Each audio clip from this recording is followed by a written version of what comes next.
En el marc del projecte Monitoritzant la privació de llibertat i l'activitat policial durant l'emergència de la Covid-19, us presentem ara 2 nous informes.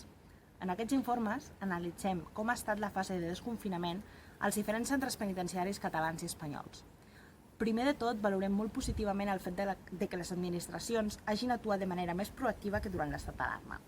Malgrat això, hem vist certes situacions que ens han preocupat.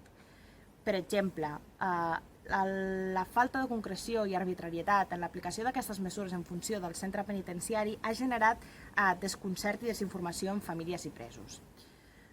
També el fet que hem trobat alguns presos que han hagut de triar entre mantenir un destí laboral a dintre del centre penitenciari o bé gaudir d'un permís de sortida, creiem que és una mesura discriminatòria.